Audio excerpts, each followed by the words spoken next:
Bom dia, pessoal, tudo bem? Pessoal, hoje nós teremos uma atividade de português no caderno e depois duas atividades no caderno de artes. Vamos lá? A atividade de português, vocês vão abrir o caderno de vocês e vocês, depois de copiar o cabeçalho, primeira coisa que vocês vão fazer, escolha uma das fábulas dessa semana que você mais gostou.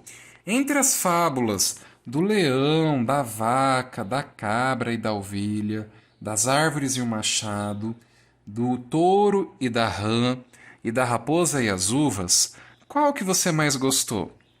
Você vai pensar e escolher uma delas. Aí depois no caderno, você vai reescrever sua parte favorita. Então você vai pensar qual parte dessa história você mais gostou e vai contá-la. Mas lembre-se, você vai escrever como se estivesse contando a história.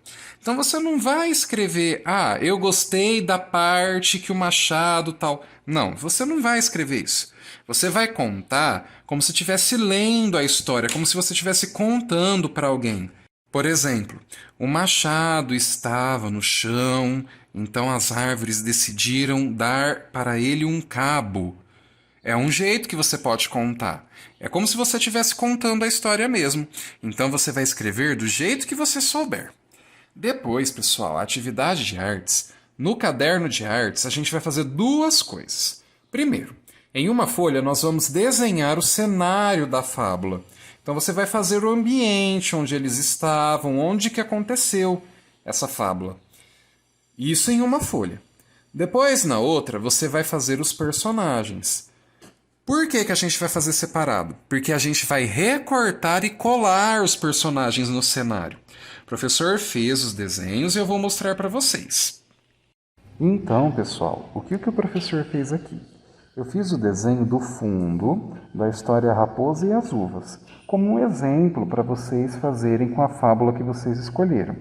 Então reparem que eu fiz o cenário, eu fiz as parreiras com as uvas, tem um espaço alto porque a raposa não conseguiu alcançar. Quando vocês fizerem os desenhos de vocês, pensem nisso para representar a história, tá bom?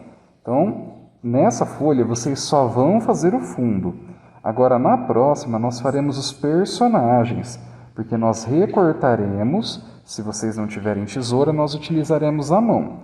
O professor vai mostrar para vocês. Agora, pessoal, olha só. O professor fez duas raposas, porque eu vou mostrar dois jeitos que a gente pode recortar. A primeira, o professor vai recortar usando a tesoura, e a segunda eu vou recortar utilizando as mãos. Assim, vocês poderão observar novas técnicas para cortar. E o que vocês farão? Depois de recortar, você vai colar o personagem aqui na imagem. Então, a raposa que o professor for recortar, eu vou colar aqui na imagem da paisagem. Eu vou mostrar para vocês como é o processo e como ficou, tá bom? Então, olha só, pessoal, como que ficou depois de recortar. Peguei o desenho que eu fiz, fui recortando com a tesoura, e agora, eu posso escolher como que eu vou montar no desenho. Posso colocar a raposa um pouco mais longe, um pouco mais perto, posso colocar ela aqui no meio, bem no meio das parreiras. Posso até colocar um pouquinho mais para cima, colocar ela mexendo aqui, tá vendo, Então, depois que eu escolhi o lugar, eu vou só recortar para colar. E aí, eu vou ter um desenho completo e que eu fiz cada personagem separado. Se vocês não tiverem tesoura, vocês podem recortar usando a própria mão. Aí vocês vão bem devagar, presta bem atenção onde que está a linha do desenho e você vai bem devagar. Não precisa se preocupar se ficar um pouquinho branco, porque como você está fazendo com a mão, vai ficar um pouquinho mesmo, Mas olha só, quando a gente faz mais perto, a gente vai conseguindo recortar também. Então, pessoal, olhem só o resultado final do professor.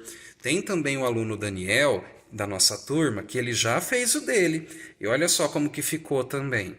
Tá vendo? Então vocês vão fazer desse jeito, bem caprichado. Caprichem na pintura, caprichem na hora de recortar, tá bom? Prestem atenção nos detalhes, pintem com cuidado, com capricho, tá bom? que o professor está esperando. Tenho certeza que vocês vão fazer muito bem.